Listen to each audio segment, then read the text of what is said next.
Welcome back to the Guillotine Hammer. It's a very cold morning and I thought I'd take a minute to do a quick update and a little bit of a Q&A. At the time of making this video right now, the video that I made previously about the Guillotine Hammer has now surpassed like 3,500 views, something like that. And I've also gained, I have 170, almost 180 subscribers now.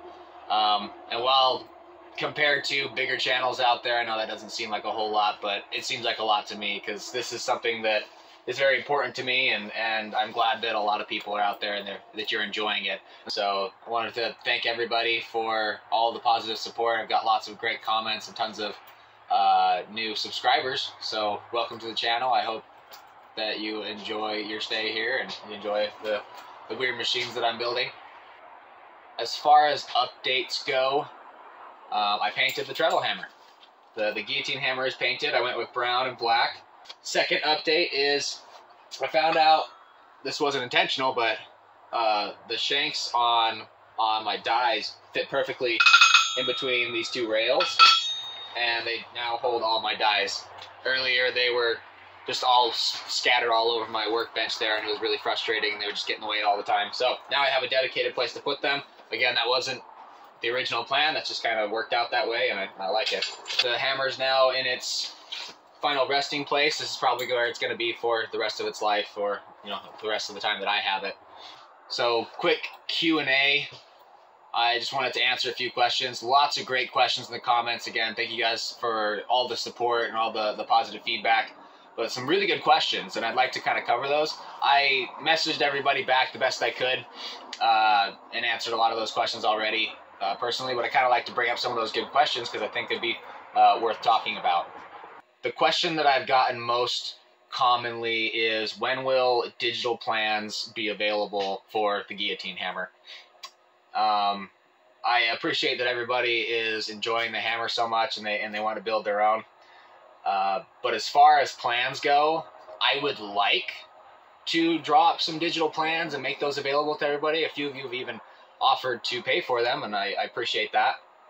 I think that would be great. That would be something really cool. It'd be nice to have like at least a little bit of revenue coming in from that. The problem I'm running into right now is I have no idea how to do that. That is completely foreign territory to me. I would love to get this thing patented and have all the plans out there for purchase and everything. That would be great. That'd be really cool. But again, I just don't know how to do that. So working on it. Just need to kind of research that and figure out how to do it. So don't hold your breath. It's probably not going to be anytime soon. I got a lot of other stuff that I'm working on right now. But hopefully one day that will be something that I do. The second most common question that I get, which is kind of similar to the first question, is can you copy my design? Do you have my permission to go and build your own and kind of use this design or even copy it verbatim?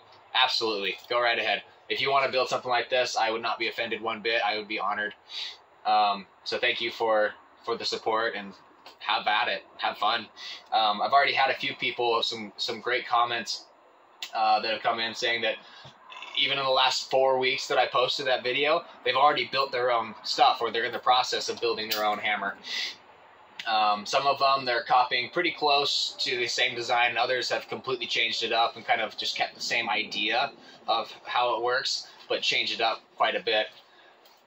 One gentleman who built his very quickly after he'd seen it for the first time, kind of took the same idea but changed it up entirely, and I could barely tell through the comments that he was leaving like how he was doing it, but it seemed really interesting because he said that rather than having the springs on both sides, he had the springs directly behind a central ram and everything was in line. And then on top of that, there was a threaded rod that he was able to put an impact on and quickly thread the ram up and down to change its resting position rather than using pins and lifting it. So again, I have no idea how exactly he did that, but it sounded really cool. With that being said, if you want to build one of these, or you have built one of these, when you do that, take pictures and send them to me. I would love to see what you guys are doing and what you guys are doing with this idea and what kind of upgrades and improvements you're making. Another gentleman messaged me one day and said that he was 76 years old and he's still blacksmithing, and clearly his shoulder isn't as strong as it used to be. He doesn't want to be swinging a hammer all the time and wearing himself out like that. So one day he messaged me and said, I love the design. I'm heading to the scrapyard right now. I've got questions about tolerances, and he asked a bunch of great questions. So specifically about how much room, how much space there is between the slide guides and the rails, and about the shanks and how much room is in between the shanks. As far as the slide guides go, again, this is 2x2 square tubing, kind of 1/4 inch wall thick, and then that is just receiver tubing. If you're going to do this particular setup, which works pretty good, again, receiver tubing, it's all standardized sizes, but the gap in between there is what he was asking about. There is a little bit of play in there, and he was asking, should he go for more like a 1/16 of an inch of play or an 1/8 of an inch of play? That's the funny thing. 2x2 square tubing, and then the receiver tubing that fits around that, again, standard sizes. There's like more than a 1/16 of an inch, but less than an 1/8 of an inch. So I told him to go for 1/8 of an inch, if that's what he had. You would be surprised how much slop you can have in it, front to back, and still not have it bind up at all. The binding up that I would be worried about is this direction. And that's something I didn't really tell him a whole lot about in the comments, and I wanted to go over a little bit more. There's a gap in between the sides, the front and back here. There's a gap there, but there really isn't a gap here on the inside. Both sides. That's like flush up against it. Same thing on the bottom. And the thing is, the top of this is not secured together. There's nothing holding those two ends together. So this is kind of a big tuning fork. Not in the sense that it makes noise or anything, but there's like the slightest bit of tension kind of squeezing this together side to side. And I would honestly say try to accomplish that. Try to get that pretty close, not squeezing it or anything, but like make sure it's in contact with it. And the top of these rails, they will kind of expand and contract as necessary. They have a little bit of flex to them, so they'll kind of open up and receive that as much as possible. I feel like if you make too much gap in here, if there is a gap in here, I'd be worried about this thing binding up this direction. If you have chains on both sides pulling it down, and then the same number of springs and tension pulling up either side, you really shouldn't have to worry about it pulling it down unevenly. But I would be worried that when it comes down and makes contact, actually slams something, if it kind of rocks, it might get stuck. So mine doesn't ever get stuck because it's constantly in contact with it, and there's really no gap in between there. So keep that in mind. The second thing he asked me about was tolerances on the shank. The slot is like just a slightly proud, like a hair proud of 1/4 inch by 2 inch. Knowing that I was going to be using a 1/4 inch by 2 inch shank, all I had to do was just kind of grind off the scale from the shank, and then it slid right in, no problem. After having done that, I actually made some dies in here that have 3/16 thick shanks. That works much better, and I would suggest that for anybody who wants to build this particular die setup. Make the gap 1/4 inch by 2 inch, and then use 3/16 by 2 inch shank material, and you'll just have a little bit of play, and it'll slide in and out really well. Because it's a wedge system, you're not going to see any play down here. It's not going to get loose at all. You might see a little bit down here, but not enough to be concerned about. Another great question that I got recently was, does this thing need to be bolted down? Does it move around when I'm using it? Yes, when you bring this hammer down over time, it will move on you. But because I have a dirt floor in here and it's not bolted down, it does move a little bit until it kind of finds its resting place and kind of settles into the dirt, and then it holds it still. So it really doesn't move around a whole lot. And if you can actually tell here in the ground that there's these little troughs here where the feet used to be. But the ground here got wet. Got some rainwater and snow that came in underneath and got the ground wet. And as I was using it, this strange thing was happening where I was hitting, and it was hitting so hard that it was like pounding itself into the mud and burying itself. And this whole thing went from standing up straight to kind of leaning forward, which is weird because then I had to kind of auto adjust when I was working to make sure that everything was flat and parallel. So that got a little odd. If you have a shop that has a cement floor, I would suggest bolting it down. But at the same time, you don't really have to. But yeah, it would be better. It would be better. I feel like even if you had a cement floor and you bolted it down, I feel like this thing would even hit harder. Like you'd have better rebound from your anvil. Next question that I got recently was about the ram weight. How heavy is the ram? That piece there alone weighs about 50 pounds. I haven't weighed it, but just by hefting it and putting it on there, it weighs about 50 pounds. The other half of that question was, how much does it weigh? And also, like, how hard does it actually hit? I would say it's comparable somewhere between a 6 and an 8-pound sledgehammer. This machine really is comparable to somebody being here swinging a sledgehammer for you. I know a lot of people are looking for more cost-effective substitutes for power hammers, and the answer to that's a little bit complex, but I'll try to make it simple. Yes, you can draw things out with this. It is not a power hammer, though. Let's just put it right there. If you plan on doing something with this blacksmithing and making it a career, I would highly suggest you get a press, or even better, a hammer. If you're going to be drawing material out, this just doesn't replace a power hammer. It doesn't replace a press. This is an entirely different tool in itself. And for what it's meant for, it does that job really, really well. So even though I built a power hammer and I'm in the process of building a press, I have no intentions of getting rid of this until I make a better one.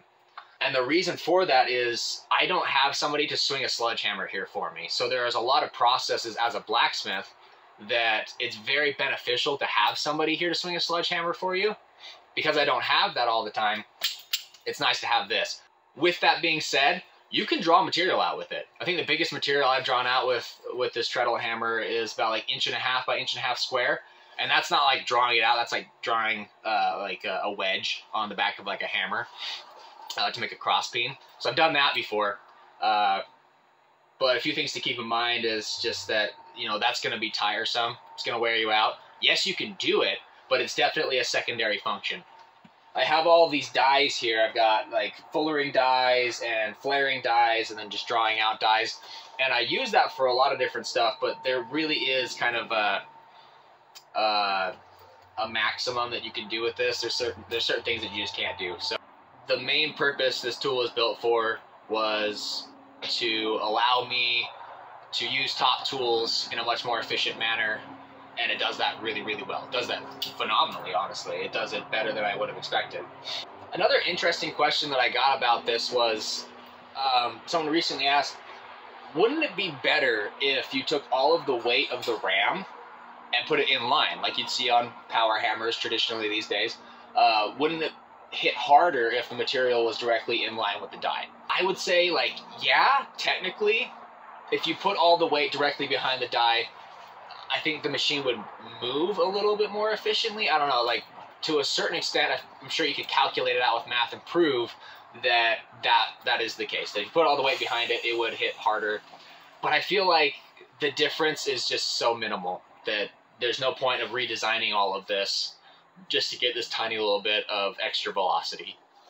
If you think about it, the die here is what comes in contact with the workpiece, squashes the material. All of that weight, regardless of the fact that it's not directly behind it, all of that weight is still coming down on it. So it's not just this weight here that's behind the die. All of this weight being connected is coming down on it. If you think about the physics of it, it's actually quite fascinating how it still works regardless. Even if this thing kind of like wrapped around and had material underneath it somehow, all that weight would still be coming down on it because this is where it comes in contact and it's all connected to it.